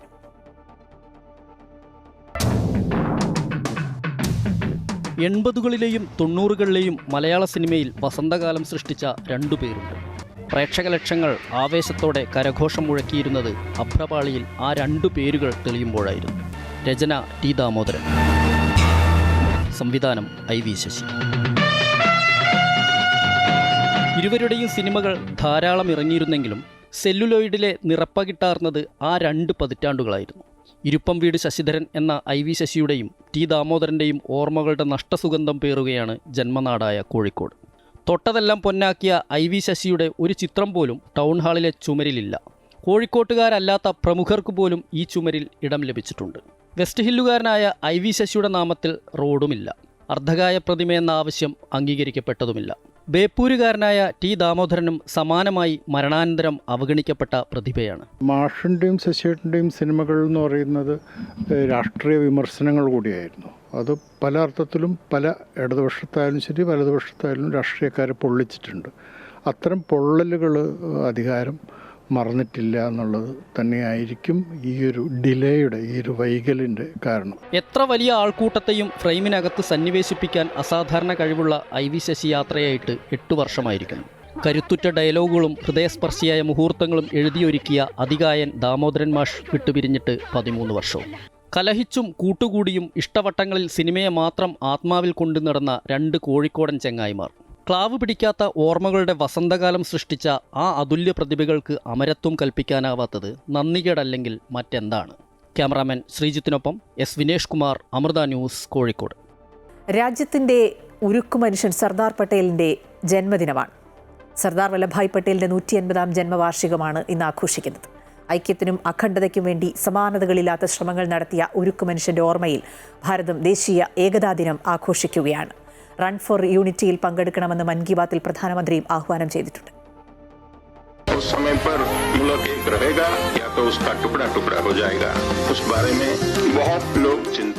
ഇന്ത്യ കണ്ട ഏറ്റവും പ്രമുഖനായ രാഷ്ട്രതന്ത്രജ്ഞൻ ആരെന്ന ചോദ്യത്തിന് ഒറ്റ ഉത്തരമേ ഉള്ളൂ: സർദാർ വല്ലഭായ് പട്ടേൽ. സ്വാതന്ത്ര്യ സമര സേനാനി, സ്വതന്ത്ര ഇന്ത്യയുടെ ആദ്യത്തെ ഉപപ്രധാനമന്ത്രി, ആദ്യത്തെ ആഭ്യന്തരമന്ത്രി, അതിനെല്ലാം ഉപരിയായി ആധുനിക ഇന്ത്യയെ രൂപപ്പെടുത്തുന്നതിൽ നിർണായക പങ്കുവഹിച്ച വ്യക്തി. വ്യത്യസ്ത ഭാഷകളും സംസ്കാരങ്ങളുമായി പല തട്ടിൽ നിന്ന നാട്ടുരാജ്യങ്ങളെ ഇന്ത്യ എന്ന ഒറ്റ വികാരത്തിലേക്ക് കോർത്തിണക്കിയ മഹാൻ. പട്ടേലിന്റെ ദീർഘവീക്ഷണവും ദർശനങ്ങളുമാണ് ഇന്ന് നമ്മൾ കാണുന്ന ഇന്ത്യയെ വാർത്തെടുത്തതിന് പിന്നിലെ പ്രധാന ചാലകശക്തി എന്ന് പറഞ്ഞാൽ അതിൽ ഒട്ടും അതിശയോക്തി ഉണ്ടാവില്ല. രാജ്യം തുണ്ടം തുണ്ടമായി വിഭജിക്കപ്പെടുമായിരുന്ന സ്ഥിതിവിശേഷം ഒഴിവാക്കിയത് അദ്ദേഹത്തിന്റെ നയതന്ത്ര മികവ് ഒന്നു മാത്രമാണ്. രക്തച്ചൊരിച്ചിലൊന്നും കൂടാതെ 560 നാട്ടുരാജ്യങ്ങൾ ഇന്ത്യൻ യൂണിയനിൽ ലയിച്ചു ചേർന്നു. 1875 ഒക്ടോബർ 31 ഗുജറാത്തിലെ ആനന്ദ് താലൂക്കിൽപ്പെട്ട കരംസദ ഗ്രാമത്തിലെ കർഷക കുടുംബത്തിലായിരുന്നു അദ്ദേഹത്തിന്റെ ജനനം. 1857 ഒന്നാം സ്വാതന്ത്ര്യ സമരത്തിൽ ഝാൻസി റാണിയുടെ സൈന്യത്തിൽ ബ്രിട്ടീഷുകാർക്കെതിരെ യുദ്ധം ചെയ്ത ജാബേർ ഭായ് പട്ടേലിന്റെ മകൻ. ബാരിസ്റ്റർ ബിരുദം നേടിയ ശേഷം അഭിഭാഷക വൃത്തിയിലേക്ക് പ്രവേശിച്ചു. മികച്ച അഭിഭാഷകൻ എന്ന പേര് സമ്പാദിച്ചു. പിന്നീട് 36-ാം വയസ്സിൽ ലണ്ടനിൽ നിന്ന് ഉന്നത പഠനം പൂർത്തിയാക്കി. 1917 ഗാന്ധിജിയുമായുള്ള കൂടിക്കാഴ്ചയാണ് വല്ലഭായ് പട്ടേലിന്റെ ജീവിതം മാറ്റിമറിച്ചത്. ജോലി ഉപേക്ഷിച്ച് രാഷ്ട്രത്തിനു വേണ്ടി ജീവിതം മാറ്റിവെച്ചത് ആ നിമിഷം മുതലായിരുന്നു. ഇന്ത്യൻ നാഷണൽ കോൺഗ്രസിൽ ചേരുകയും ഗുജറാത്ത് സഭയുടെ പാർട്ടി സെക്രട്ടറി ആവുകയും ചെയ്തു. തുടർന്നങ്ങോട്ട് വിവിധ സമരങ്ങളിൽ ഗാന്ധിജിയുമായി കൈകോർത്തു. നിസ്സഹകരണ പ്രസ്ഥാനവുമായി ബന്ധപ്പെട്ട് രാജ്യത്തുടനീളം സഞ്ചരിച്ച ജനങ്ങളെ സംഘടിപ്പിച്ചു. ഗുജറാത്തിലെ ബർദോളിയിൽ കർഷകരുടെ നികുതി വിരുദ്ധ പ്രക്ഷോഭത്തിന് നേതൃത്വം നൽകിയതോടെയാണ് അദ്ദേഹം സർദാർ എന്ന പേരിൽ അറിയപ്പെടാൻ തുടങ്ങിയത്. 1931 കറാച്ചി സമ്മേളനത്തിൽ സർദാർ കോൺഗ്രസിന്റെ പ്രസിഡന്റായി. 1942 മുതൽ 1945 വരെ പട്ടേൽ ജയിലിൽ അടക്കപ്പെട്ടു. സ്വാതന്ത്ര്യാനന്തരം ഇന്ത്യയുടെ ആദ്യത്തെ ആഭ്യന്തരമന്ത്രിയും ഉപപ്രധാനമന്ത്രിയുമായി. നാട്ടുരാജ്യങ്ങളെ ഒരുമിപ്പിക്കാനുള്ള ശ്രമങ്ങൾ പൂർവാധികം ശക്തിയോടെ മുന്നോട്ട് കൊണ്ടുപോയി. ഒടുവിൽ VP മേനോൻ അടക്കമുള്ളവരുടെ പിന്തുണയോടെ ആ സ്വപ്നം യാഥാർത്ഥ്യമാക്കി. മറ്റുള്ളവർ ഏറ്റെടുക്കാൻ മടി കാണിക്കുന്ന കാര്യങ്ങളിൽ പോലും ഉറച്ച നിലപാടെടുക്കാൻ പോന്ന ധൈര്യവും മേധാശക്തിയും, സംഘടനാ വൈദഗ്ധ്യം, ബുദ്ധിപരമായ സത്യസന്ധത, ആത്മസമർപ്പണം, മാതൃരാജ്യത്തോടുള്ള അചഞ്ചലമായ വിശ്വസ്തത, അതിനെല്ലാം ഉപരിയായി അടിയുറച്ച ദേശീയ താൽപര്യം, അതെല്ലാം അദ്ദേഹത്തിന്റെ സവിശേഷ വ്യക്തിത്വത്തിന്റെ ഭാഗമായിരുന്നു. ഐക്യന്ത്യയ്ക്ക് വേണ്ടി അഡ്മിനിസ്ട്രേറ്റീവ് സർവീസിന് രൂപം കൊടുത്തത് പട്ടേലാണ്. അദ്ദേഹം അതിന് ഉരുക്കു ചട്ടക്കൂട് പണിതു. 1975 ഒക്ടോബർ 31 വല്ലഭായ് പട്ടേൽ മരണപ്പെട്ടു. 1991 രാഷ്ട്രം അദ്ദേഹത്തിന് മരണാനന്തര ബഹുമതിയായി ഭാരതരത്ന പുരസ്കാരം നൽകി ആദരിച്ചു. ഒക്ടോബർ 31 അദ്ദേഹത്തോടുള്ള ആദരസൂചകമായി രാഷ്ട്രീയ ഏകതാ ദിനമായി കൊണ്ടാടുന്നു. 2014 പട്ടേലിന്റെ 139ാം ജന്മവാർഷികത്തിലാണ് ആദ്യമായി ഐക്യദിനം ആഘോഷിച്ചത്. ഗുജറാത്തിലെ നർമ്മദ തീരത്ത് പട്ടേലിന്റെ കൂറ്റൻ പ്രതിമ സ്റ്റാച്യു ഓഫ് യൂണിറ്റി 2018 ഒക്ടോബർ 31 പ്രധാനമന്ത്രി നരേന്ദ്രമോദി നാടിനായി സമർപ്പിച്ചു. ലോകത്തിലെ ഏറ്റവും ഉയരമേറിയ പ്രതിമ. ഇന്ന് ഇന്ത്യയിലെ ഏറ്റവും പ്രധാനപ്പെട്ട ടൂറിസ്റ്റ് ഡെസ്റ്റിനേഷനുകളിൽ ഒന്ന്. വ്യക്തിപരമായ ജീവിതത്തിനപ്പുറം ഒരു രാഷ്ട്രത്തിന് വേണ്ടി ഒരാൾക്ക് എന്തൊക്കെ ചെയ്യാൻ കഴിയുമെന്ന ഓർമ്മപ്പെടുത്തലാണ് ഈ ദിനം.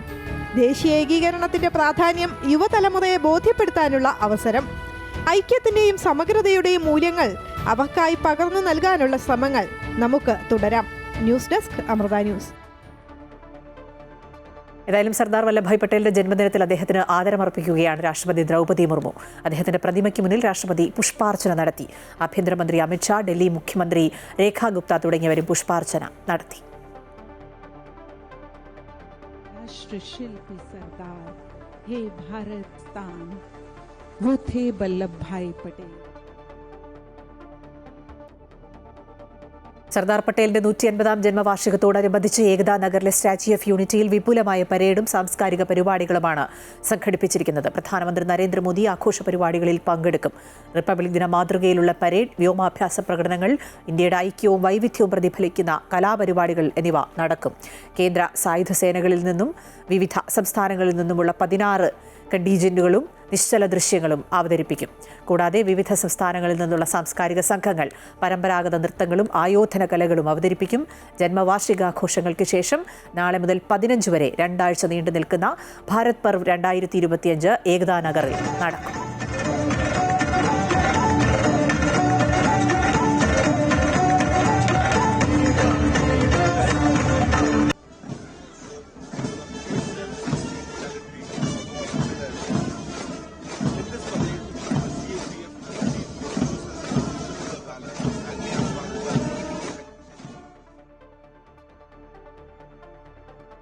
സർദാർ പട്ടേലിനെ ഓർമ്മിക്കുന്ന ആ ഘട്ടത്തിൽ തന്നെ ഒരു വനിതയെ കൂടി ഓർമ്മിക്കണം ഈ ദിവസം.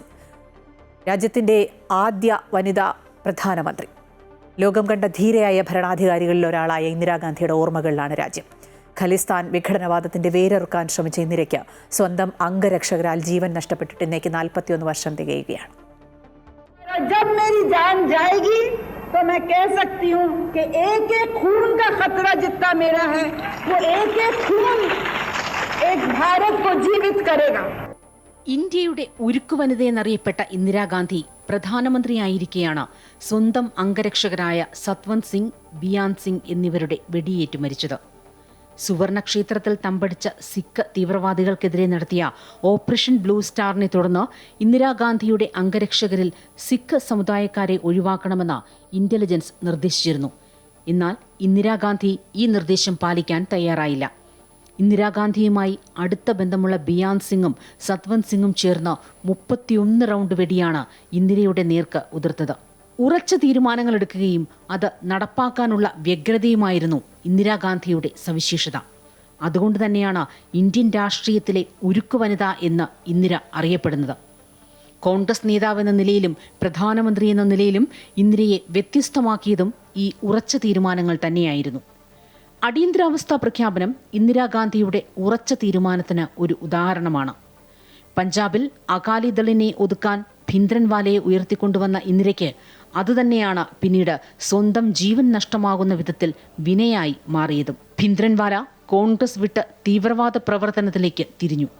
അതേ ഭിന്ദ്രൻവാലയ്ക്കും കൂട്ടർക്കുമെതിരെ നടത്തിയ ഓപ്പറേഷൻ ബ്ലൂ സ്റ്റാർ എന്ന സൈനിക ഓപ്പറേഷൻ സിഖ് സമുദായത്തിലുണ്ടാക്കിയ മുറിവാണ് ഒടുവിൽ ഇന്ദിരയുടെ ജീവനെടുത്തത്. ഇന്ദിരാഗാന്ധിയുടെ മരണത്തെ തുടർന്ന് ഡൽഹിയിൽ നടന്ന സിഖ് കൂട്ടക്കൊല മരണശേഷവും ഇന്ദിരയുടെ ഓർമ്മയിലും രാജ്യചരിത്രത്തിലും കളങ്കമായി മാറി.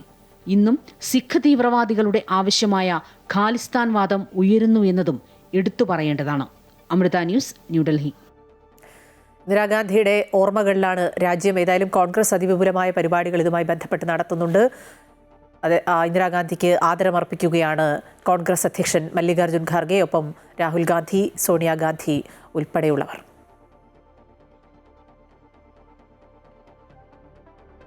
ഇനി കായിക വാർത്തകൾ നോക്കാം.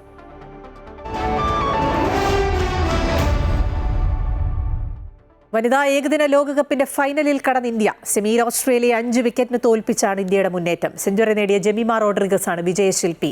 ഫൈനലിൽ ഇന്ത്യ ദക്ഷിണാഫ്രിക്കയെ നേരിടും. നിലവിലെ ചാമ്പ്യന്മാരായ ഓസ്ട്രേലിയയെ തകർത്താണ് ഇന്ത്യയുടെ ഫൈനൽ പ്രവേശനം. ഓസ്ട്രേലിയ ഉയർത്തിയ 339 റൺസ് വിജയലക്ഷ്യം 5 വിക്കറ്റ് നഷ്ടത്തിൽ 9 പന്തുകൾ ശേഷിക്കെ ഇന്ത്യ മറികടന്നു. 127 റൺസെടുത്ത് പുറത്താകാതെ നിന്ന ജെമിമ റോഡ്രിഗസ് ആണ് ഇന്ത്യയെ വിജയത്തിലേക്ക് നയിച്ചത്. ലീഗ് ഘട്ടത്തിൽ ഇന്ത്യയെ തകർത്തതിന്റെ ആത്മവിശ്വാസത്തിലായിരുന്നു ഓസീസ് ഇറങ്ങിയത്. ടോസ് നേടി ആദ്യം ബാറ്റ് ചെയ്ത ഓസീസ് വനിതകൾ ഇന്ത്യക്കെതിരെ 338 റൺസ് എന്ന പടുകൂറ്റൻ സ്കോർ ഉയർത്തി. സെഞ്ചുറി നേടിയ ഫോബെ ലിച്ച്ഫീൽഡും അർദ്ധ സെഞ്ചുറി നേടിയ എലിസ് പെറിയും ആഷ്ലി ഗാർഡനറും ഓസ്ട്രേലിയയ്ക്ക് കരുത്തായി. വനിതാ ഏകദിന ലോകകപ്പ് നോക്കൌട്ട് മത്സരങ്ങളുടെ ചരിത്രത്തിലെ ഏറ്റവും വേഗതയേറിയ സെഞ്ചുറി നേട്ടമാണ് ലിച്ച്ഫീൽഡ് സ്വന്തമാക്കിയത്. 77 പന്തുകളിലാണ് താരം സെഞ്ചുറി നേടിയത്. മറുപടി ബാറ്റിംഗിൽ തുടക്കത്തിൽ ഷെഫാലി വർമ്മയുടെയും സ്മൃതി മന്ദാനയുടെയും വിക്കറ്റുകൾ പോയതോടെ ഇന്ത്യ ഒന്ന് പതറി. എന്നാൽ 3-ാം വിക്കറ്റ് കൂട്ടുകെട്ടിൽ സെഞ്ചുറി നേടിയ ജെമിമ റോഡ്രിഗസും ക്യാപ്റ്റൻ ഹർമൻപ്രീത് കൗറും ചേർന്ന് ഇന്ത്യയുടെ പ്രതീക്ഷയായി. ഇരുവരും ചേർന്ന് 164 റൺസുകളാണ് അടിച്ചെടുത്തത്. 89 റൺസെടുത്ത് വിജയത്തിന് 100 റൺസ് അകലെ ക്യാപ്റ്റൻ ഹർമൻപ്രീത് കൗർ പുറത്തായെങ്കിലും മറ്റു ബാറ്റർമാർക്കൊപ്പം ചേർന്ന് ജമീമ ഇന്ത്യയെ ജയത്തിലേക്ക് നയിക്കുകയായിരുന്നു. 134 പന്തിൽ 14 ബൗണ്ടറികളുമായാണ് ജമീമ 127 റൺസെടുത്തത്. നവംബർ 2-ന് നവി മുംബൈയിൽ തന്നെയാണ് വനിതാ ലോകകപ്പ് ഫൈനൽ. കലാശപ്പോരാട്ടത്തിൽ ശക്തരായ ദക്ഷിണാഫ്രിക്കയാണ് ഇന്ത്യയുടെ എതിരാളി. Sports desk, Amrita TV. 2 acre വിസ്തൃതിയിൽ സമ്പൂർണ്ണ യൂറോപ്യൻ ശൈത്യകാല അനുഭവം സമ്മാനിക്കുന്ന summer in Bethlehem mega fest കൊല്ലത്ത് നവംബർ 1-ന് തുടങ്ങും. ചുങ്കത്ത് ഹോസ്പിറ്റാലിറ്റി പ്രൈവറ്റ് ലിമിറ്റഡാണ് തിരുമുല്ലവാരം ബീച്ചിൽ ത്രൈമാസ ഫെസ്റ്റ് ഒരുക്കുന്നത്. 3000 ചതുരശ്ര അടി വിസ്തൃതിയിലുള്ള സ്നോ വേൾഡാണ് പരിപാടിയുടെ പ്രധാന ആകർഷണം. Royal British parade, flamingo dance തുടങ്ങി അന്താരാഷ്ട്ര നിലവാരത്തിലുള്ള കലാപരിപാടികളും ഫെസ്റ്റിൽ അരങ്ങേറുമെന്ന് Chungath group managing director Rajeev Paul Chungath പറഞ്ഞു. കൊല്ലം തിരുമുല്ലാരം ബീച്ചിന് ഫേസിംഗ് ആയിട്ടുള്ള ഒരു പ്രോപ്പർട്ടിയാണ്. 2 ഏക്കർ പ്രോപ്പർട്ടി യൂറോപ്യൻ സിറ്റികളുടെ ഒരു മിനിയേച്ചർ ഉണ്ടാക്കി ആൾക്കാർക്ക് അത് എൻജോയ് ചെയ്യാനുള്ള ഒരു അവസരം. ഇപ്പോൾ ഒരു യൂറോപ്പിൽ ആരൊക്കെ പോയാലും കാണുന്ന പ്രധാനപ്പെട്ട മൊണുമെൻറ്റുകൾ മുഴുവൻ അവിടെ റീക്രിയേറ്റ് ചെയ്തിട്ടുണ്ട്. 10 അടി പൊക്കത്തിൽ റീക്രിയേറ്റ് ചെയ്ത് യൂറോപ്പിലെ തണുവും യൂറോപ്പിലെ മഞ്ഞും അതുപോലെ തന്നെ യൂറോപ്പിലെ ഫുഡും യൂറോപ്പിലെ കൾച്ചറും, അതായത് അവരുടെ സ്റ്റേജ് ഷോകളൊക്കെ അവിടെ പ്രദർശിപ്പിക്കാൻ ശ്രമിക്കുന്നുണ്ട്. അപ്പോൾ സ്പാനിഷ് ഡാൻസും ഫ്ലമിംഗോ ഡാൻസും അങ്ങനെ എല്ലാ പ്രോഗ്രാമുകളും അവിടെ അറേഞ്ച് ചെയ്യുക. ഡെയിലി ഷോ ഉണ്ട്. ഇതൊരു 2 ഏക്കർ പ്രോപ്പർട്ടി നമ്മൾ കുറച്ച് ഭാഗം സ്നോ ഏരിയയും ബാക്കി ഏരിയ ബിലോ 18 ഡിഗ്രി സെൽഷ്യസിലേക്ക് ചില്ലേഴ്സ് വെച്ച് തണുപ്പിച്ചിരിക്കുകയാണ്. നവംബർ 1 നമ്മൾ ജീവിതത്തിൽ എന്ത് കാര്യം ചെയ്യുകയാണെങ്കിലും അതിനെക്കുറിച്ച് കൃത്യമായ വ്യക്തത നമുക്കുണ്ടാകണം. എങ്കിൽ മാത്രമേ ചെയ്യാനുള്ള ഊർജ്ജവും അത് വിജയത്തിലെത്തിക്കാനും നമുക്ക് കഴിയുകയുള്ളൂ. ഇതിനെക്കുറിച്ചാണ് ഗെയിം ചേഞ്ചർ എന്ന് പറയുന്നത്. ഗെയിം ചേഞ്ചർ എന്ന സെഗ്മെന്റിലൂടെ പ്രശസ്ത ക്രിക്കറ്റ് കമന്റേറ്ററും സ്പോർട് ബ്രോഡ്കാസ്റ്ററും കോളമിസ്റ്റും മോട്ടിവേഷണൽ സ്പീക്കറും മൃദംഗ വിദ്വാനുമായ ശ്രീദത്ത് എസ് പിള്ള സംസാരിക്കും.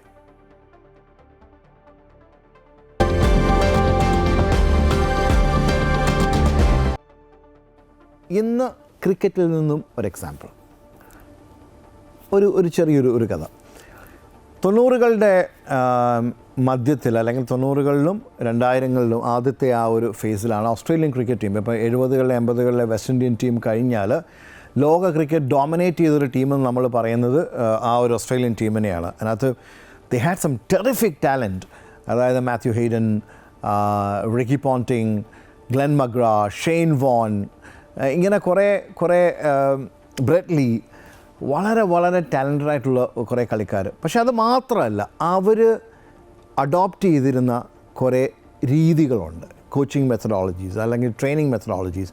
ഇതെല്ലാം ഒരുപാട് അവരുടെ സക്സസ്സിന് കോൺട്രിബ്യൂട്ട് ചെയ്യുന്നുണ്ട്. അതിൽ ഒരു കാര്യം, അവരുടെ കോച്ചിങ് സ്റ്റാഫ് അന്ന് ജോൺ ബുക്കനൻ ആയിരുന്നു ഒരു സമയത്ത് അവരുടെ ഹെഡ് കോച്ച്. അദ്ദേഹം ഈ ചെറിയ നോട്ട്സ് എഴുതിയിട്ട് കളിക്കാരുടെ ഹോട്ടൽ താമസിക്കുന്ന റൂമിൻ്റെ ആ ഒരു വിടവുണ്ടല്ലോ ഡോറിൻ്റെ, അതിലേക്ക് ഇങ്ങനെ സ്ലിപ്പിൻ ചെയ്യുമായിരുന്നു. അതിൽ ഓരോരോ ചെറിയ കാര്യങ്ങൾ എഴുതി അദ്ദേഹം ഇങ്ങനെ ഡോറിൽ ഇടും. അതിലൊന്ന് ബോളേഴ്സിന് കൊടുത്തിരിക്കുന്ന, അവരുടെ ടോപ്പ് ബോളേഴ്സിന് കൊടുത്തിരിക്കുന്ന ഒരു ഇൻസ്ട്രക്ഷനാണ്, അല്ലെങ്കിൽ ആ ഒരു പ്രാക്ടീസ്. അതായത് ഇപ്പോൾ ഫോർ എക്സാമ്പിൾ ഗ്ലെൻ മഗ്ര ബോൾ ചെയ്യാൻ റണ്ണപ്പിൽ, അതായത് ഓട്ടം എവിടെ തുടങ്ങുന്നു അവിടെ നിന്ന് നിൽക്കുമ്പം എന്താണ് ചെയ്യാൻ പോകുന്നതെന്നുള്ള ഒരു കാര്യത്തിന് അബ്സല്യൂട്ട് ക്ലാരിറ്റി, 100% ക്ലാരിറ്റി മനസ്സിൽ ഉറപ്പിച്ചതിന് ശേഷമേ ബോളിങ്ങിനുള്ള റണ്ണപ്പ് തുടങ്ങുള്ളൂ. അത് ആ റണ്ണപ്പിൽ ഒരിക്കലും ആ മനസ്സ് മാറുകയില്ല. ആ ഡെലിവറി സ്റ്റൈൽ, അതായത് ക്രീസിൻ്റെ അടുത്ത് എത്തുമ്പോഴും അതിന് മാറുകയില്ല. എന്താണോ അവിടെ ഉറപ്പിച്ചോ അത് തന്നെ ഡെലിവറി ചെയ്യും. ഞാൻ പറഞ്ഞു വരുന്നത് ലൈഫിലും അത് തന്നെയാണ് അല്ലേ. നമ്മൾ എന്താണോ ചെയ്യാൻ ഉദ്ദേശിക്കുന്നുള്ള ക്ലാരിറ്റി ഉണ്ടെങ്കിൽ നമ്മളുടെ പെർഫോമൻസ് അതിനനുസരിച്ച് ബെറ്റർ ആയിരിക്കും. They say clarity provides focus and energy. നമുക്ക് എന്തുമാത്രം നമ്മൾ ക്ലിയർ ആയിട്ടിരിക്കുന്നോ അത്രയും നമുക്ക് ആ കാര്യം ചെയ്യാനുള്ളൊരു ഊർജം, ഒരു എന്തൂസിയാസം എല്ലാം നമുക്ക് വരും. അപ്പോൾ നമ്മളുടെ പെർഫോമൻസും അതുപോലെ ബെറ്റർ ആയിരിക്കും. നിങ്ങളുടെ ഏത് പ്രൊഫഷണലായാലും നിങ്ങൾ ക്ലിയർ ആണോ, നിങ്ങളുടെ വിഷൻ ക്ലൗഡഡ് ആണോ, തിങ്കിങ് ക്ലൗഡഡ് ആണോ? ക്ലൗഡഡ് ആണെങ്കിൽ ആ മേഘങ്ങളെ എത്രയും വേഗം നീക്കാനുള്ള കാര്യങ്ങൾ ചെയ്യുക. Every day when you set out, രാവിലെ നിങ്ങൾ ഓഫീസിലേക്ക് ഇറങ്ങുമ്പോൾ അല്ലെങ്കിൽ നിങ്ങൾ വർക്കിന് തിരിക്കുമ്പോൾ, വീട്ടിലിരുന്ന് വർക്ക് ചെയ്യുന്ന ഒരാൾ അങ്ങനെ രാവിലെ തുടങ്ങുമ്പം just be clear as to what you want to do. നിങ്ങൾ ചെയ്യാൻ അന്ന് ഉദ്ദേശിക്കുന്ന കാര്യത്തെപ്പറ്റി അബ്സല്യൂട്ട് ക്ലാരിറ്റി. ഷെഡ്യൂൾ ചെയ്യുക. ആ ഷെഡ്യൂൾ ചെയ്ത കാര്യത്തിനപ്പുറത്തേക്ക് ഒരിക്കലും പോകരുത് പറ്റുന്നിടത്തോളം. If it is not in the schedule it is not happening എന്ന് വെക്കുക. കാരണം നിങ്ങൾ ചെയ്യേണ്ട കാര്യങ്ങൾ, ചെയ്യാൻ ഉദ്ദേശിക്കുന്ന കാര്യങ്ങൾ, ആ കാര്യം മാത്രം ചെയ്യുക. അങ്ങനെ ചെയ്തു കഴിഞ്ഞാൽ നമ്മുടെ പെർഫോമൻസും നമ്മുടെ ഡെലിവറിയും അതിൻ്റെ റിസൾട്ടും അതുപോലെ മെച്ചമായിരിക്കും. നാളെ കാണാം. Thank you very much.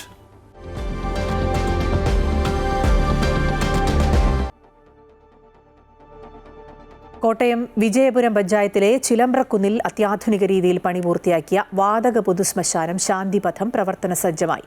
പഞ്ചായത്തിന്റെ ഉടമസ്ഥതയിലുള്ള സ്ഥലത്ത് പഞ്ചായത്തിന്റെ തനത് ഫണ്ടിൽ നിന്ന് 1 കോടി രൂപ ചെലവഴിച്ചാണ് ശ്മശാനം നിർമ്മാണം പൂർത്തിയാക്കിയത്. ഒരു മൃതദേഹം സംസ്കരിക്കുന്നതിനുള്ള സൗകര്യമാണ് ഇപ്പോഴുള്ളത്. കൂടുതൽ മൃതദേഹങ്ങൾ സംസ്കരിക്കുന്നതിനുള്ള സൗകര്യം പിന്നീട് വരുത്താവുന്ന രീതിയിലാണ് നിർമ്മാണം. ഗ്യാസ് ഉപയോഗിച്ച് പ്രവർത്തിപ്പിക്കുന്ന ഫർണസുകളുടെ സഹായത്തോടെയാണ് മൃതദേഹങ്ങൾ ദഹിപ്പിക്കുക. പ്രത്യേകം തയ്യാറാക്കിയ പ്യൂരിഫയർ സംവിധാനത്തിലൂടെ പുക 30 അടി ഉയരത്തിൽ കുഴലിലൂടെ പുറത്തേക്ക് പോകുന്ന വിധമാണ് സജ്ജീകരിച്ചിരിക്കുന്നത്. ശ്മശാനത്തിന്റെ ഉദ്ഘാടനം തിരുവഞ്ചൂർ രാധാകൃഷ്ണൻ MLA നിർവഹിച്ചു.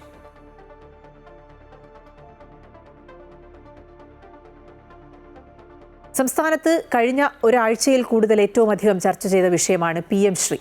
അതിനുശേഷം ഒരു ധാരണയിലെത്തുന്ന സമവായത്തിലേക്ക് എത്തുന്നത് നമ്മൾ കണ്ടതാണ്. PM ശ്രീ പദ്ധതിയിൽ നിന്നും പിന്മാറുന്നതായുള്ള മന്ത്രിസഭാ തീരുമാനം ഇന്നോ നാളെയോ കേന്ദ്ര സർക്കാരിനെ അറിയിക്കും. മരവിപ്പിക്കൽ കത്തിന്റെ കരട് തയ്യാറായിട്ടുണ്ട്. മുഖ്യമന്ത്രിയെ കണ്ട ശേഷമായിരിക്കും കത്ത് അയക്കുക. ചീഫ് സെക്രട്ടറിയാണ് പദ്ധതി നിർത്തിവെച്ച വിവരം കേന്ദ്രത്തെ അറിയിക്കുക.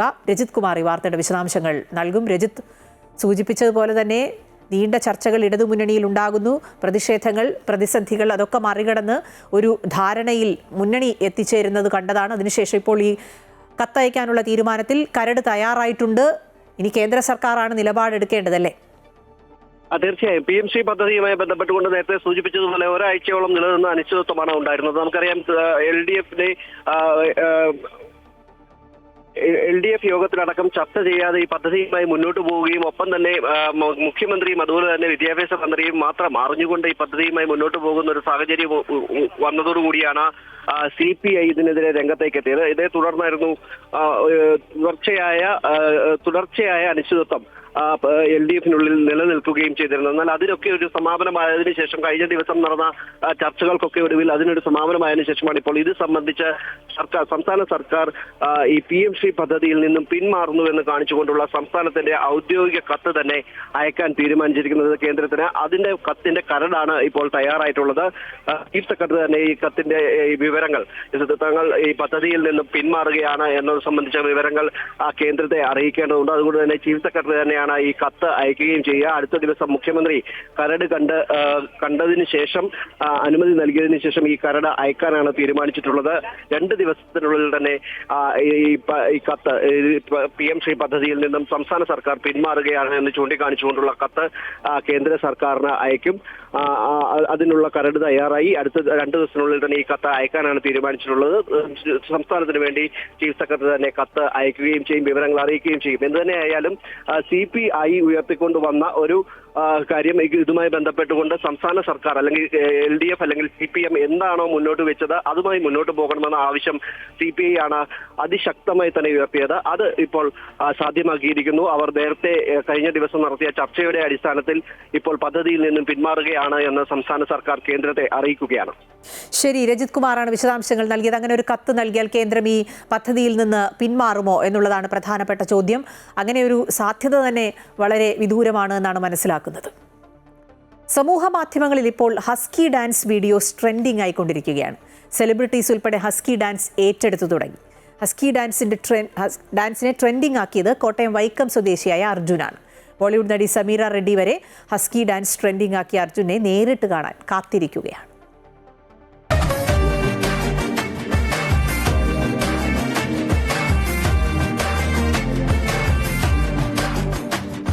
രണ്ടായിരത്തി 2011 പുറത്തിറങ്ങിയ വെടി എന്ന തമിഴ് ചിത്രത്തിലെ ഇച്ച ഇച്ച എന്ന ഗാനം ഒരു ഹസ്കി നായ ഡാൻസ് ചെയ്യുന്ന AI വീഡിയോയും ചേർത്ത് എഡിറ്റ് ചെയ്തതാണ് വൈക്കം സ്വദേശിയായ അർജുൻ. ഒറ്റ രാത്രി കൊണ്ട് ആയിരങ്ങൾ ആ വീഡിയോ കണ്ടു. അതുവരെ അധികമാരും ശ്രദ്ധിക്കാതിരുന്ന അർജുൻ്റെ ഇൻസ്റ്റഗ്രാം ചാനലിൽ സബ്സ്ക്രൈബേഴ്സിൻ്റെ എണ്ണവും കുതിച്ചുയർന്നു. തുടർന്ന് അർജുൻ അതേ പാട്ടും വീഡിയോയും ഉൾപ്പെടുത്തി കൂടുതൽ കണ്ടന്റുകൾ എഡിറ്റ് ചെയ്ത് അപ്ലോഡ് ചെയ്തു. വലിയ സ്വീകാര്യതയാണ് ആ വീഡിയോസിന് ലഭിച്ചത്. 31 മില്യണിലധികം ആളുകൾ കണ്ട വീഡിയോ വരെയുണ്ട് അക്കൂട്ടത്തിൽ. ടിക്ടോക്കിൻ്റെ വീഡിയോ ഇട്ട് ചെയ്താലോ എന്നൊരു ഐഡിയ തോന്നിയിട്ട് ഞാൻ ടിക്ടോക്കിൻ്റെ കൂടുതലും ഞാൻ എടുത്തേക്കുന്ന നോർത്ത് സൈഡിലുള്ള വീഡിയോകളാണ്. കാര്യം ഏറ്റവും കൂടുതൽ ക്രിഞ്ച് തോന്നുന്നത് നമ്മുടെ നോർത്ത് സൈഡ് വീഡിയോകളാണ്.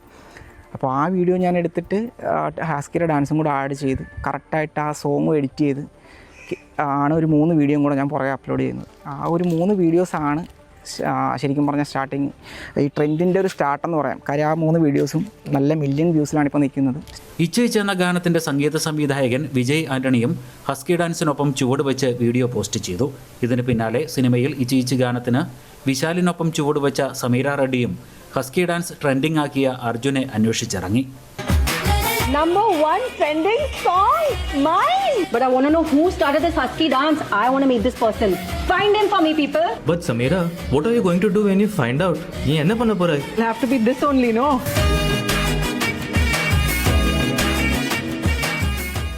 സമീറ റെഡ്ഡിക്കൊപ്പം ഹസ്കി ഡാൻസിൽ ചുവട് വയ്ക്കാൻ അവസരം ലഭിച്ചേക്കുമെന്ന പ്രതീക്ഷയിലാണ് അർജുൻ.